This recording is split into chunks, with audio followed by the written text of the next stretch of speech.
In the late 60s, new words had entered the educational jargon: relevance, pertinence. Gestures were made to black studies. But the concerned teacher, as well as the curious student, faced the reality of rigid curricula, authoritarian patterns, traditional testing, and compartmentalized disciplines. Even more serious was a general lack of large-scale efforts at changes, and the result was getting by, giving up, and dropping out. On the black college campuses of the South, with many students from educationally poor backgrounds, the problems were only more intense, and serious innovation more obviously needed.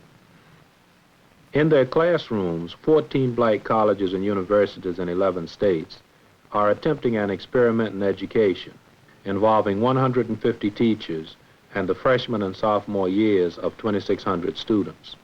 The program's aim is nothing less than the complete redesign of the traditional curriculum and the traditional relationship of students and teachers. One of the important aspects of the program is the summer workshop. There, teachers and staff from the 14 black colleges meet for 8 weeks to see what has worked in the classroom during the past year and what should be refined or discarded for the next year. For the summer of 1969, the 13 colleges curriculum project chose the campus of Pine Manor College outside of Boston as the site for its 8-week conference. And it was the third summer of review, exchange, and discovery.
Anybody who walks into the workshop might think, well, this looks like a session in an insane asylum, but it's been a long time since I have played with other human beings, actually played games as we've done here.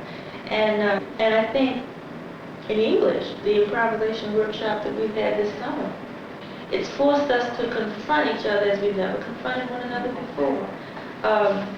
To actually talk to each other, not at each other. We've been through the whole process of stripping off each other's masks, of questioning each other's motives. For example, white teachers, why are you teaching down at Southern black universities? We've talked about some of the painful things that have happened in our lives. We've gotten all of that out. Teachers at first were concerned about how they were going to use these improvisations in their classroom. Naturally, everybody came in with a pencil and a pad and wanted to know, what exercise can I use in my classroom and how will this relate to language and literature?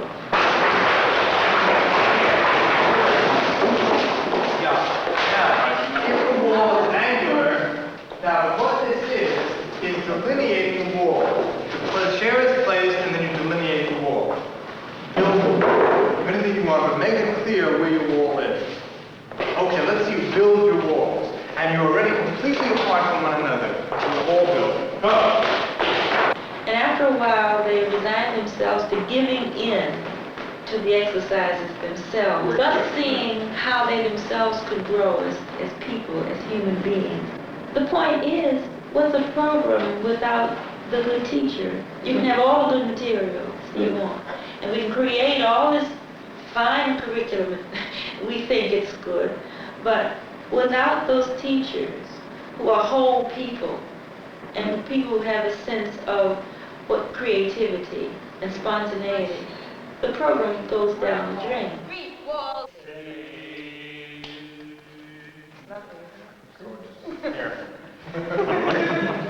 Should we make it a program to the audience? No!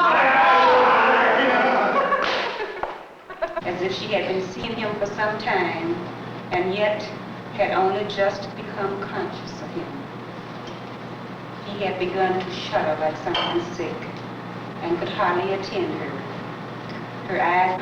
We believe in the program that through dramatization, through getting inside the character of a person, or through getting inside, getting at the essence of a thing or an emotion, you begin to understand something about the creative process, something about what an author does or a poet does when he has to describe something from the inside. We heard one student at a conference say that in this program we get in the act with the author, and I think that's what dramatization does.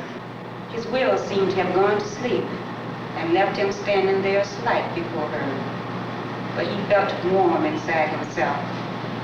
He did not shudder at all, though his clothes were silent on him. He had never intended, and something stubborn in him could not give way. He loved her. Thank you.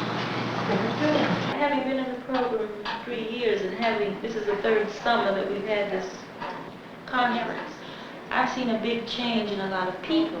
Only it's a little more difficult for teachers because, well, they feel embarrassed when they come here. You know, they don't want to expose themselves. They don't want others to see that perhaps they've been making some mistakes. They don't want to admit that some of the traditional things they've been doing might not have been the best because they've been doing it for a number of years. And it takes a while for them to get to the point that they can say to other teachers, look, let's sit down and talk about this thing, you know, let's go over it. But they said they'd go back and they try it, you know, at least they take the material and they try it, and they try to be more open-ended. Now, some of them had a hard time. When you're accustomed to lecturing all your life, it's very difficult to go in and stop lecturing and let students challenge. But they did it maybe a couple of times a week. It got through. And I'll say within 3 months, changes were occurring in those students that forced the teachers to see there must be something in this. You know, at least the teachers began to see, well, I got to look at myself again because something's happening with these kids that never happened before. So this is the way the Students Institute changed. They don't know they're doing it. It just happens. People have written us letters and said that this is all, you know, nice what you say, because in fact it's obvious that it's exciting in the classroom when it happens, and they know that. But you can't say what's going to happen, or you can't guarantee that at the end of the unit or the semester or whatever it is that the student is going to know this, this, and this. And I say, you know, absolutely right. You know, we can't. You just don't know. It depends a whole lot on the input of the kid, on the student, and you can't predict human beings like that. And if you think about that for a second, that makes teaching a hell of a lot more exciting than it ever could have ever been before. The teacher's answer is 42. The teacher has the answer. He usually has. I have my wallet. I open up my wallet, and it's the same as my Social Security number, 0.4304. And they all write that down, and in the exam I ask them, what was the weight of the beam? They don't get it right. Did you ever see a man walk through the city streets in New York City? I mean, I got to a point in New York where I could do that all the time. I've been thinking.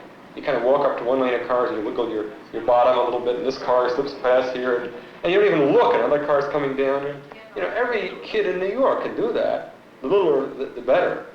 And yet, you know, we say he doesn't know about velocity. We teach him fundamentals about velocity and acceleration. He knows that stuff. He knows it since he was, 6 years old. He knows what happens. He knows what it really is. My feeling is, let's start perceiving that for a change, and we'll realize that you don't have to start from, quote, scratch, which is what so many teachers say.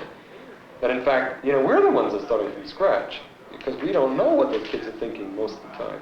From my point of view, the perfection would be for a teacher to be able to put himself inside of the head of the kid that is constantly thrilled by patterns, combinations, things that are what I call paramathematical things, things that are really mathematics. And I think the reason why the games, besides making the environment pictorially colorful and physically manipulative and interesting, and when you come in that room, we want to have a room where you pick up something and you want to play with it. It's a playful thing. Is everybody ready for me to start? You have your geoboard sort of cleared here.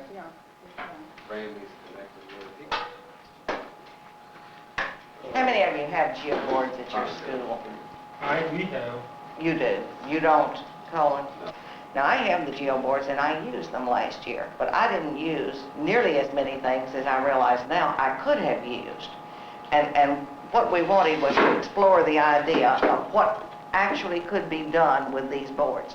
If I were in my own classroom, the first thing I would do would be say, what do you think I mean when I ask you for the area of something? Now, I did this, and the answers I got were just unbelievable. One young man said, well, you'd want me to multiply L times W times H. I had that same question And this morning. another young lady said, oh no, she wants you to multiply 2 times pi times r. And I never did get a single formula for area. I got formulas for volumes and formulas for the circumference, and I finally just said, well, wait a minute. And I did this with 50 students. And I finally said, now just wait a minute, think back. All of you have heard the word area, and they said yes. I said, what did they ask you to find the area of? Oh, a rectangle, and that's L times H. Well, that was the first time that it had made any sense to them that that's what I was asking for. So I would start and say, what is area, and try to get some of these conceptions out of the way that they have. And then I would arrive at the idea that I wanted to define this inside of this little rubber band to be a 1 square unit of area. I would say, now look, we're just going to call that 1 unit of area. And we mean that in there, on top of that. And if I call that 1 unit of area, what do you suppose this would be? Over here. Or I could let that go. I mean, what would you be willing to call that? And oh, they definitely want to call it a half. There's no problem there. And I don't mention the formula for a triangle area's half, the base times altitude. I don't even talk about that. But this is just the plain old proof that's done by Pythagoras, that's been modernized and put in all the geometry books. And it requires, if it's done carefully, some 67 to 87 steps. You know, if you do it in the manner in which most geometry books present it. But I think that you'll find that you can just transpose that figure to this, and then put in your triangles, which they put in, and that it will come out very nice and very fast. If you want to prove it. So that's this year. I did year before last. I love it. I was wondering if I could combine your area idea with this core. You might be. You see, the thing is, Okay, you're going to have some kids in your class. Maybe some of them are not going to be doing so well. And you might start questioning these kids. You might start trying to get next to them, find out, what is your problem? And you know what's going to be the worst thing? He's going to tell you what his problem is. And then how are you going to feel? What are you going to do? Are you going to try to help him with his problem? Is it going to take you off that campus? Whether it has something to do with school or whether you do it on your own personal time. If you're any kind of a humanitarian, are you going to try to help this kid outside of school if administrators say, no, you can't do this? I mean, are you really, how much are you going to get involved? And that's what's happened to us. Not all the workshop was limited to the campus. In one case, social science teachers developing a unit on community visited an educational development center in the Roxbury ghetto. Well, is part of your long-run aim to create a sense of community within the city? Our Or long-range goal something like that? was to make education better for everybody, well, for all schools and school children within the city of Boston. But then, in order to do that, we had to set up intermediate goals. You do something here and you find out you've got to see someone here. Then I came back and I said, you know, I want to know what you mean by the community. And not a damn soul could tell me. What if, God forbid, something happened and you left this program? Or maybe, what if the program wasn't funded anymore? Well, I think if we believe, and I do believe that most of us sincerely believe in what we are doing, and the positive results of what will come from what we are doing, that we will carry these things with us wherever we go. I mean, as a personal person, wherever I teach, I will carry these same ideas, and I will do my best to teach in the same kind of way and to help young people. And I think those of us who are in the program have a certain kind of concern and a certain kind of care for people themselves. Last year, I was repeatedly asked to teach some African philosophy and could only reply that I didn't know of any such thing. Now that I do know of such a thing, I can hardly tell the students that, yeah, there is African philosophy and it's very sophisticated, but we're not going to deal with it because it doesn't fit into the structure of the course or something. That was one reason you could give. There are others. That in itself, I said down on the paragraph, would be sufficient reason in my mind for at least a small ride at Southern next year. The fact that our students will have to live in the West and not in Africa is an equally lame argument. These students have heard all their lives how great Greece was, and Plato and Aristotle and Homer, and how these things have affected poetry, literature, art. They've affected political thought. They study the architecture of Greece. In fact, all that is judged legitimate is judged in terms of our past. Now, I don't know how easy it is for a people to get along without a heritage, but I know that it would be even more difficult to get along thinking that you had no legitimate heritage, that you had no legitimate past, that judged by the standard of the society in which you live, your past is, at best, quaint. They've got to stand on legitimate thought, on a legitimate lifestyle, if you want to call it that. And I think they've got one there. And I think that's what we can at least introduce them to using this book. He's saying that it spread throughout most of Africa. The terms may be different, but that it, in the broad outline of the thing, Africa and south of the Sahara, this is pretty widespread. Now, there's another thing about it that Jan Heitz Jan emphasizes, and that is that this philosophy this wasn't gotten out of Africa by going and looking at their fairy tales and folk tales about alligators and elephants and stuff, and then someone extracting this out. They have it abstracted out already. In other words, it's a real philosophy. It's a legitimate philosophy. It's not something that's found only somehow submerged down in the myths. It's something which the intellectuals, if you want, among the tribes can express in the way that it's expressed here. For the Bantu, the world doesn't consist of substantial entities, stones and chairs and trees aren't substances. Rather, they're forces. Everything is seen as a force. They have four kinds of forces, four categories of forces. Muntu, which is man, the plural of which is Bantu. Kintu, which is thing. Hantu, which is place and time. And Kuntu, which is modality. That would include such things as laughter and beauty, which are seen as forces. For the Bantu, and for Africans in general, apparently, these things, these Kintu, are frozen forces. they have no movement in themselves. They must be acted on. They must be brought to life by the word, nomo.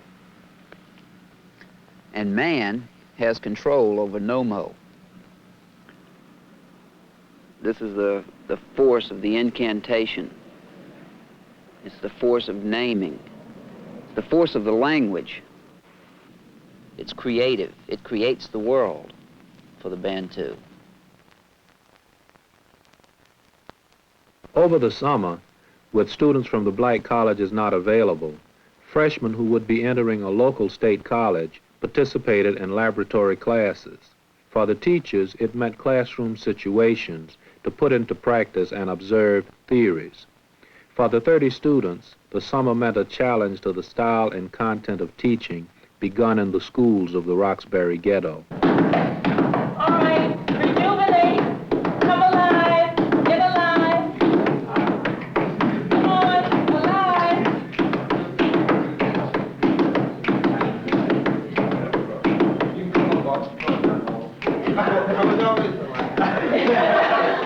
All right, let's look at him. You say you're alive. How do you feel? Even though you're lying down there looking up, what makes you feel alive? Because death is life and life is death. You mean you're still dead, but you see that as being a kind of life? Right. Is that the same pose you had when you were dead? Well, I have my hand over here. What's I hit my watch. So I just moved it over. What's the difference? Why did you move your hand? My watch was going to smash the crystal. All right. All right, let's do one more. Okay? Praying, begging, taking. There are 3. From one to the other. Praying, then begging, then taking. Lights?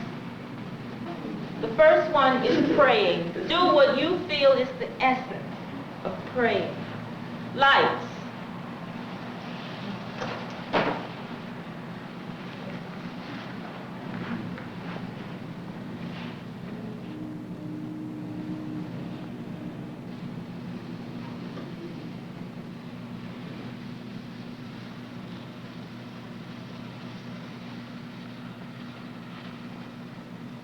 All right. Move into begging. Very slowly, begging.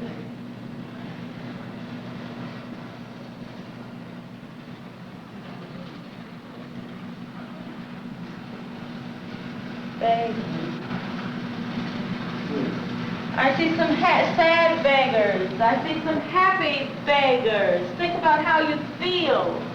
I see some beggars looking up to the sky. I see some beggars looking at other men. Beautiful. It's a beautiful picture. I see some beggars behind each other. Beautiful. I see a beggar just sitting, staring into space. Slowly transform that into taking.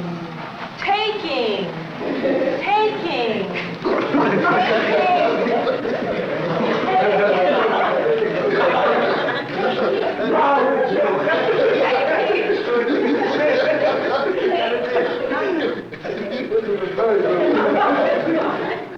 Starting from the beginning, I was, after all. I was, after all, weighed down by your mere physical presence. I remember, for instance, how we often undressed in the same bathing hut. There was I, skinny, weakly, slight. You, strong, tall, broad. Even inside the hut, I felt a miserable specimen. And what's more, not only in your eyes, but in the eyes of the whole world. For you were, for me, the measure of all things. Does this make any sense? Does it make any emotional sense? He wants to be like his father. And they said the whole, I felt But like a his father miserable showed him no specimen. compassion. Yes. He always sees the impossibility of this. But why? It's dire contrast. But why a miserable specimen? But this is something It means that he felt that he should be equal to, he should be, in a way, the same as his father. Not in the sense that he's so young and he should have the same build, but that he should be at least have some kind of muscles or something leading, so somebody the whole world can detect that he is his son. He didn't have no TV and record player and things like that, you know. You got it made. You got it made, and you want this and that, and you want talk this and about that. the chores and how Yeah, long they had to good. walk, how many miles they had to walk to school. Yeah, how many miles? That's a famous one in my family. I What walked cracks so me up many is miles. when you come in late, it's a whole lot of yelling and screaming. Yeah, And then yeah. a week later they'll say, oh, I remember once I stayed out till 5:30 in the morning.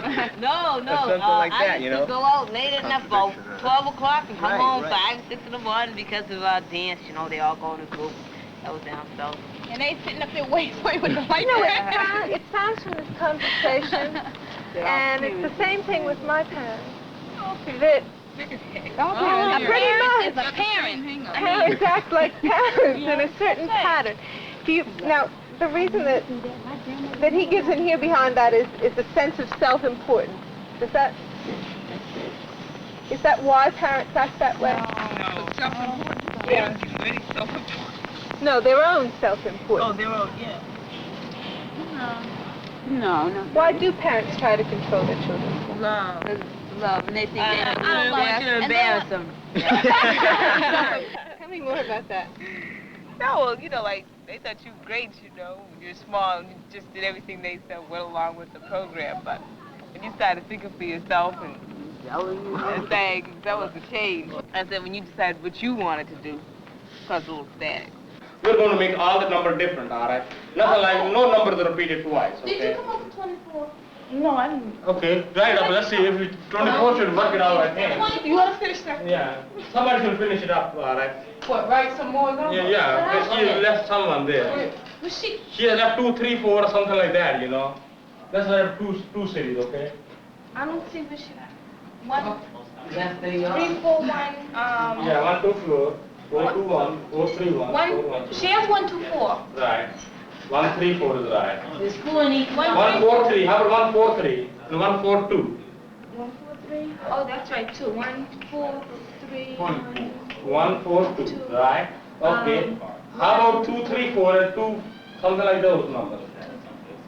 2, 3, 1. 2, 3, 4. Where's she at now? Yeah. That's the fours right there. Right. Okay, this is the best way to look at it, right? All the fours. These are all the fours you are going to use, right? How many numbers you can make with 4? How many numbers you make with 4? You can make 6. Okay, how many numbers will you make with 3? 6. How many numbers will you make with 2? How many numbers will you make with 1? 6. Okay, how many total numbers will be there? 24. Okay, let's go with 5 this way. Okay, he write up all the numbers are using 4, right? Alright, you explain to us, alright, because you might. Well, what I did, I found how many numbers I can make with 4. And 4, 1, 2. Here's the camera too. I play the numbers, see. I don't never hit. 4, 1, 2, 4, 3, 4, 4, 2, 1, 4, 1, 3, 4, 3, 1, and 4, 2, 3. 5, 3, 2, 5, 3, 4. 5, 5, 4, 1, 5, 4, 2, 5, 4, 3. Okay, how many you got? 20. 12. 12, right? Good. Okay, now you got 12. How many numbers will you come? Can you write up all the numbers there on the blackboard which starts with 5? And can you make a guess? How many numbers will be there? Using 5, 1, 2, 3, 4, 5. How many digits can we make? 72. Let's check it up, alright? Write it up, okay? 72? Okay, you, No. how many, Oh, okay, that's this is wrong. what she guesses, alright? Now that's the wrong guess. You got 1, 2, 3, 4, this is right, girl. Oh, that way. There's 12. 12 here, All right? right, we got that down pat. It's 12. Alright, okay. And with 4 we had 24, right? With 3 we had...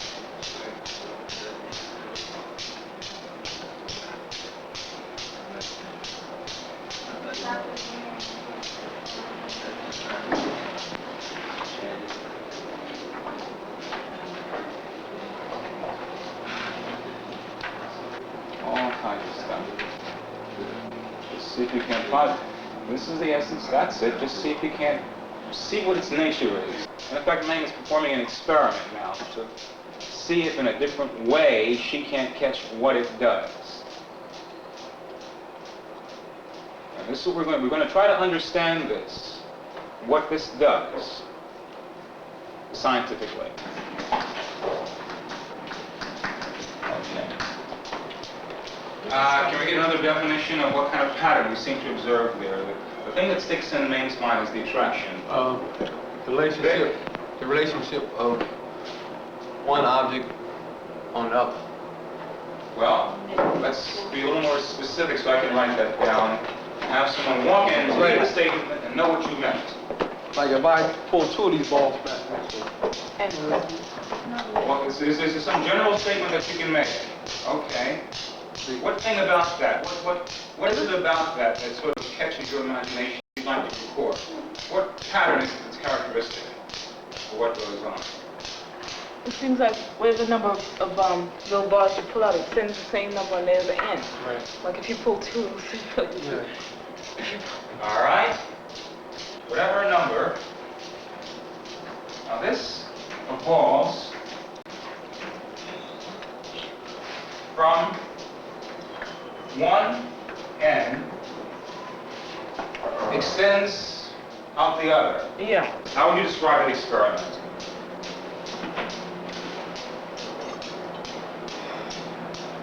Men? Neat. I don't know. Like I took the first ball and then I hit it. It seems like some kind of, I don't know how to phrase it, shockwaves or something went through the other and, hit the other and just caused that to move, like friction of some kind. You use words, it went through and it caused. Now, right now, we're only concerned with observation. We want to take this a step at a time. What you're doing, scientists do. But we'd like to take this a step at a time so as to go through this in a very deliberate fashion so that all of us will be with you as you discover the laws of that object. Let's give it a try. Develop your own nonverbal, no words. You want a very smart person who doesn't speak English, who doesn't read English, to be able to look at your description of what happens and be able to catch the essence. The criteria you should use is, can he look at your description just like you could look at those words and understand what happened and be able to reproduce what you said happened in those words. Nonverbal can be in terms of letters, if you're algebraic, if that is what comes to mind, or it can be pictorial in the language you're thinking of. Being inside, but being there's something you'd like to check again. The scientist always goes back to his experiment and does it again. He wants to check to be sure he's gotten the essence of what was said.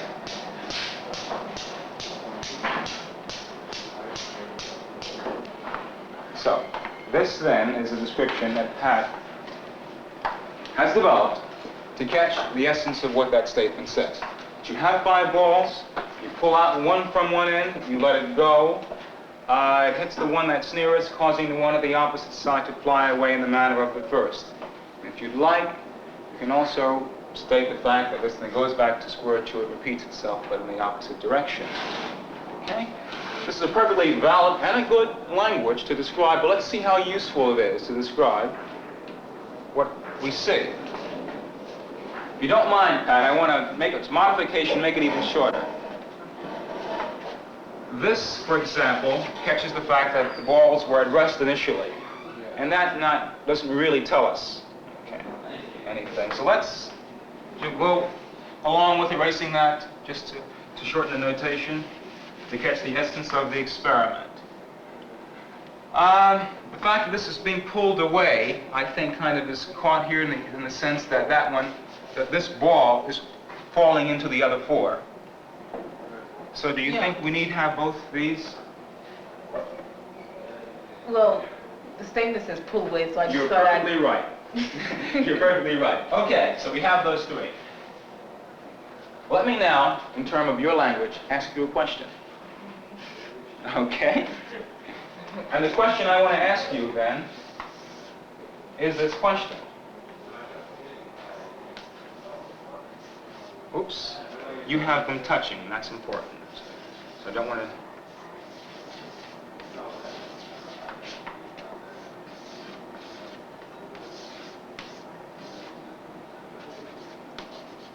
That's statement 1.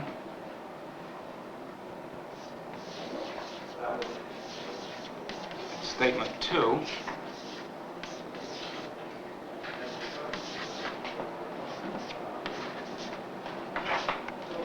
So, 1, 2, question mark 3. Linda, do you understand what we're asking? I've asked you a pictorial question.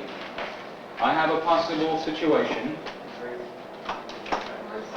in which I'm asking a question. Can you now tell me can you hypothesize for me on the basis of what you induce from the other experiment, what the answer to that is in terms of the pictures? Okay.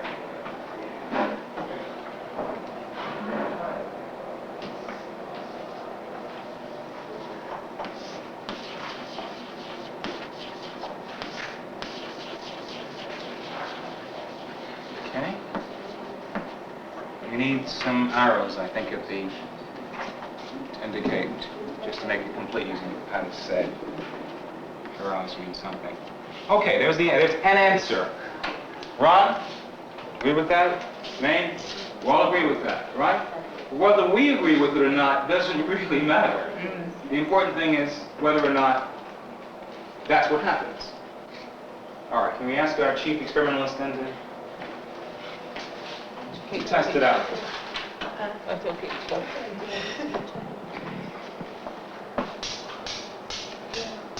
That's indeed what happens. Okay? Well, who's right? One is right. Like you pull two on one side. No. Okay, this is complicated. Now let's keep looking. It's alternating. You think that when they have 3 on the right, then they all will move to the left. All right, so we have 2 possibilities. That's Ron's answer. Vic? I think I favor hers. You favor Maine's? Yeah. Pat favors Maine's? No, I think I favor Ron. You favor Ron's? Linda? I think I have number 3. All right, number 3. What is it? That there'll be one ball left on the outside. That there's 1 ball left on the other side. No. Let me see. That there's 1 ball left on the other side. I think by that I should draw 4 balls coming up, then and 1 ball left in the center. There are many reasons underlying why each person has selected what he has done. And we needn't go into those yet. The proof of the pudding, right? All right, Vic, you want to assist and perhaps... Now the experiment says we have 3 coming up. Right. Which solution? Hey, let me do it again. Do it again. The third one is right. Okay. Ron's seems to be right. Okay? So, Ron's is the right solution. That's experiment number 3. We can also perform experiment number 4. And what might that be? 4 balls. And what would be the result of that? One standing still, one going. Now you're able to, now you're beginning to induce what the answer must be. You said, I observe that, I kind of feel that, but something happened here all of a sudden. And if I can anticipate Mame a little bit, it was having more on one side than the other that led her to say, and this is fine, that something different must happen now. And this is the way scientists do use their intuition. This is what it's all about. But she induced not quite the right answer in Ron. So can we generalize here then?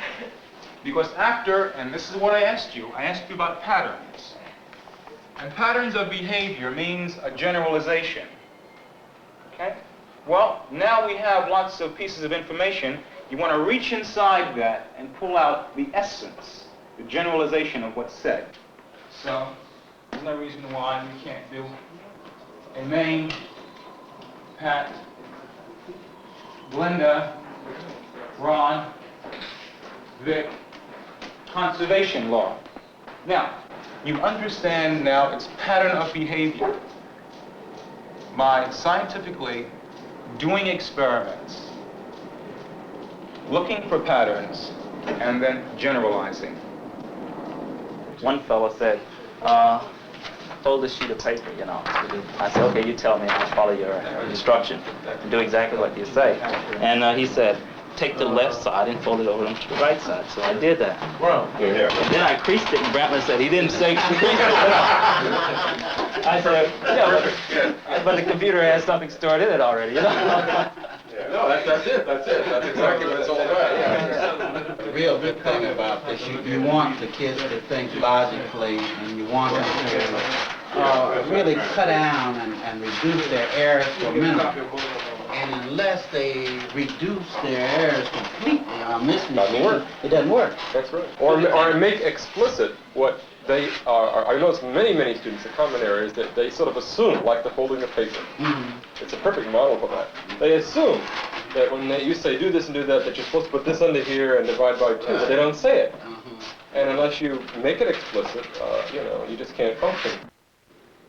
Well, anyway, Francis talked me into taking over the first class. Because I didn't really want to teach since I've never taught before. And he said that I could get over my nervousness by taking over the very first class and get to know the kids, and then later on I could come back and work with them later. So I went into the first class, nervous as I don't know what, and we talked about social science. One of the girls said, well, what is the right answer? You know, what is social science? And I said, well, I'm not going to tell you. It's what you think. What do you think it is? That's what I'm trying to find out. And she said, well, we've given you our answers, what we think it is, and we want to know. Now, what is it? You know, what are we going to be doing for the next 6 weeks? And I then told her, well, in this program, you find that that we're searching to find out what you feel and what you think, you know, and we're not so much interested in a right and wrong answer, because there are very few things which are absolute. There are very few answers which are absolute. And I think I sort of offended her. When I left the class, I felt like, oh, this girl is mad with me. And maybe the class doesn't understand at all what I'm trying to do. Before the class was over with, I was talking around the table and I spilled coffee all over myself. That was, I guess, an indication of really how nervous I was. But I guess everything came out all right. And I didn't teach the class again until today. And I was very nervous about that. And I went in with the assumption that I was going to have a problem with them opening up and discussing it. Anybody any good? It's not This here is just counter-revolutionary. This here is just to keep you down. That's all it does. It gives you a depressed feeling. It makes you a say, negative thought about us. A very negative thought about us. That's all it is. This wasn't written for the Negro or the black man. It was written for the white man as to solidify his thoughts of our inferiority. That's all it is. It's just they didn't take the time to establish that this is no good because black men do not have the same cultural ideas we have. You know, when he written this, he should have said, like, Ellison said, that we have a culture of our own, that we have not been able to adapt to their culture because, blah, blah, blah, blah, blah, or such and such. But they just taking the time to put down the whole negative point of view as to what, black people have been doing since they've been here. They haven't said they've been doing this because of things like they say about marriage over here, that we marry for problems. You think that, or to escape our problems. Yeah, they don't talk about love or nothing, they just give them our problems to make them feel better. Well, these people got so many problems, they're never going to get out of it, so they're just going to remain where they are. He was here to dissect and not really to look. In other words, his frame of reference, you think, prevented him from seeing it like it is. True. Okay. Now, if that man had came in there maybe as a worker, not coming in as a doctor dressed up with a suit every day, but as a worker. If he lived there on a working class level, then he'd have solved the problem. If he came into the city with just $25 and spent 6 months, and tried to get an apartment and some furniture and everything, and try to get a job, then maybe. Oh, how many of you have read Black Like Me? That's explaining exactly. Yeah. This is what that man did. If he should have dyed his skin and went through that process, maybe he'd have done it.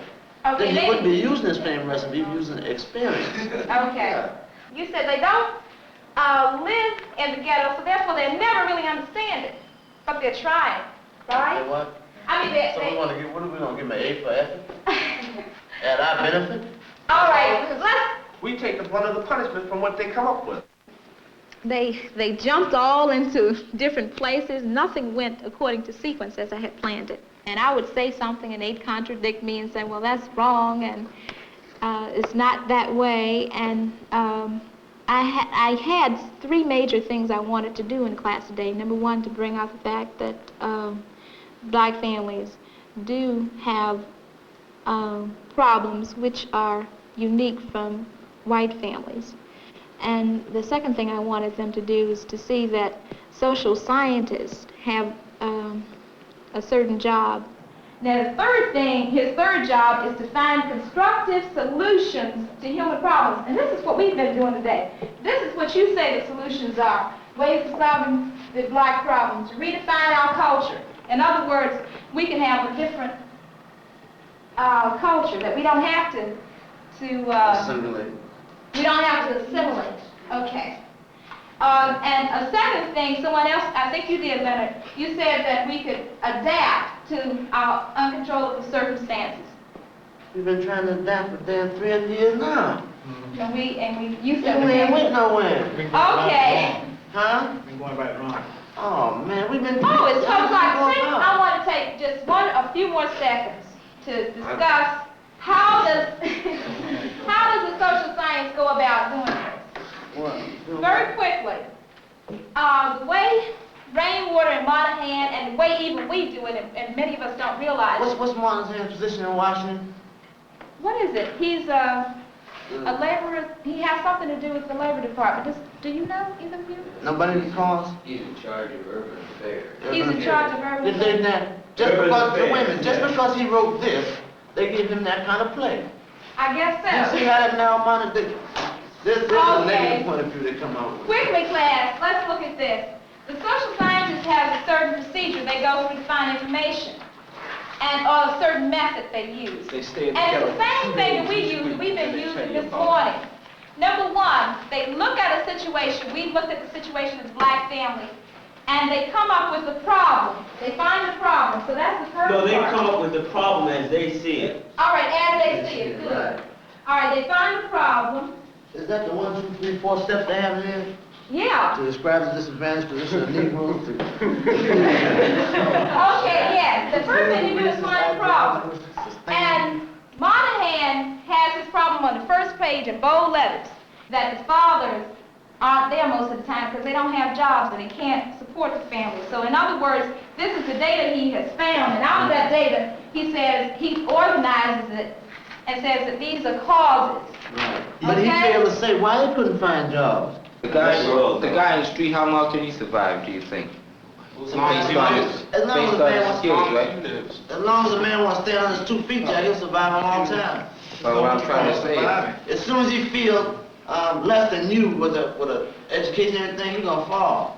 You can get a sane man on the street with a lot of practicality that can tell you the same thing that Professor so-and-so told you on page 154 and write you the same kind of paper. It might take me an hour to say something, take you 1 minute.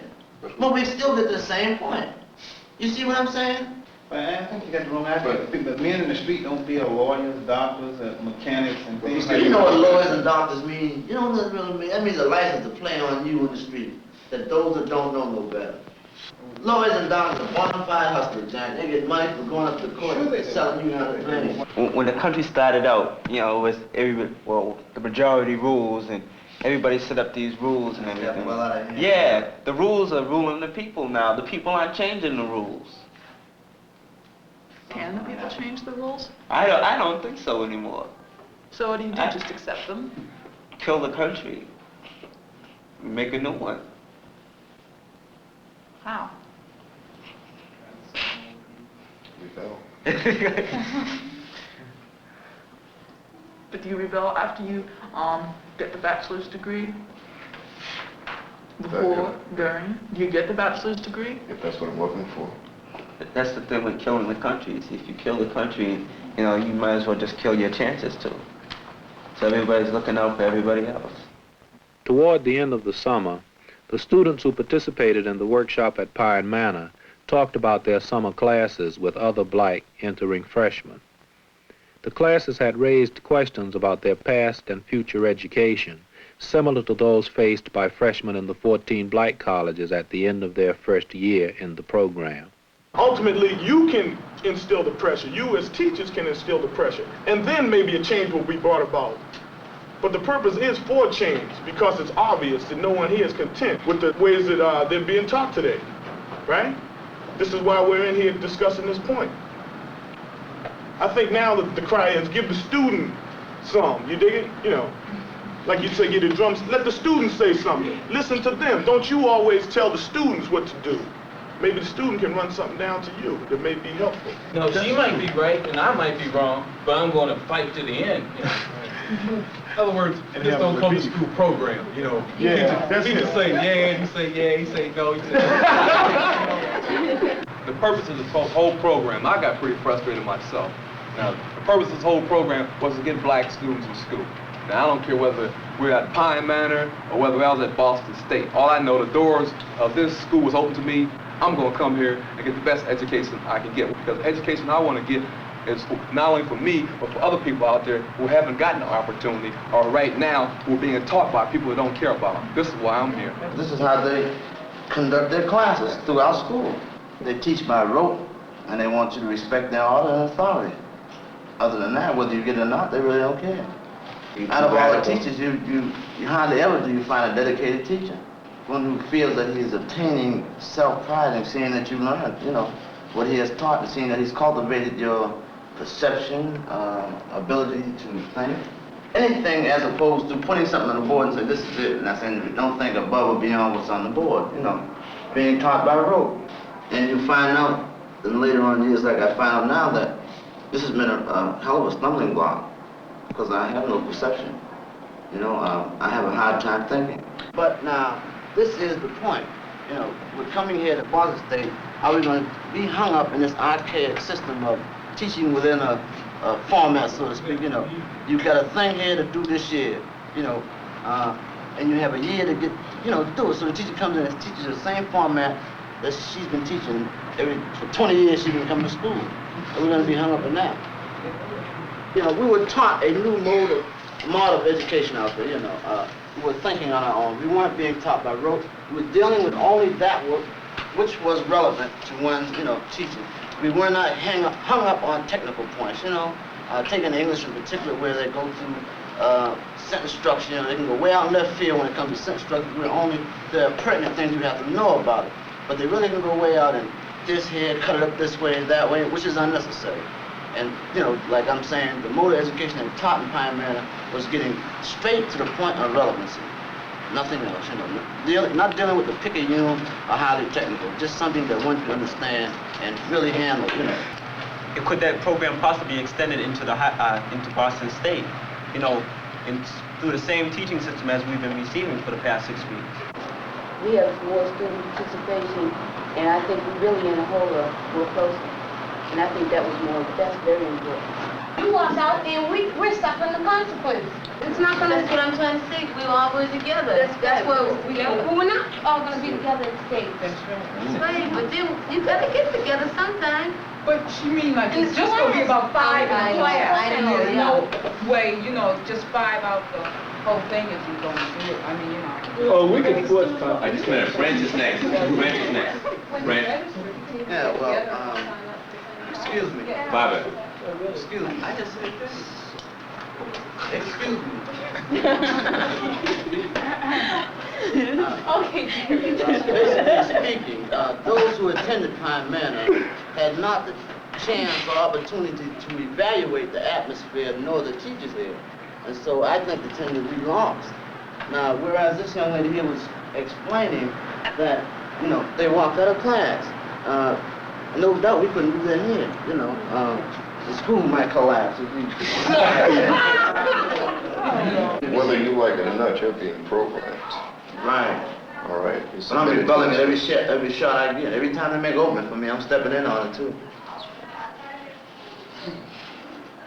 But who's going to do more? If you're going to do more, you know, well, you're just going into college, and if he gets his degrees and gets out, then tries to change That's right. That's You know, the who's way gonna to do listen? it. No, who's gonna listen to? They'll probably listen to him if he got a PhD and tell him, well, we're gonna change this, and a whole bunch of guys say, yeah, or he's got the knowledge, and you know, he knows because he went through the system, or we'll change it. Do you think that he will adhere to his idea of changing by then? He might. It's a possibility. Well, you know, more often than not, all these students that go through college raising hell saying they want to change this, change that. Once as soon as they get out, they get money. I know. They're into the mainstream of life, you know, American life, material gain, and you know, they forgot all about their college Joe years. Yeah, but there's always a chance. You know, if you're strong enough to do it now, you can probably go through another 4 years of slavery, right? You know, just another 4 years. You went through 12. I don't see the point. It's gonna be a cycle. Everybody come out of school and say, "Man, that was a hell of a thing you young fellas got to go through." Yeah. I went through that, Jim. You know, there ain't nothing. Say, yeah. So when I get my degree, I'm gonna do the same thing you're doing, Slim. I'm gonna tell them about it. So when they come out, they're gonna do the same thing. Slickest things for me to be smooth. Do what they say, and when I get out, I tell them young fellas about it. So you cultivate that idea in them, and they'll do the same thing you went through. Adhere, submit, you know, and go along with their program. Then get out and tell somebody else. It's nothing. Yeah, we're talking about education here. Right. This is what I'm speaking about in terms of education. In essence, it's a matter of submitting. You know, prostituting your given rights to be what you want to be, man. Okay, you want to go to school, you want an education, so you're going to have to be submitted to what's put forth. I didn't say that. You're saying that. I know I'm saying it. You have to.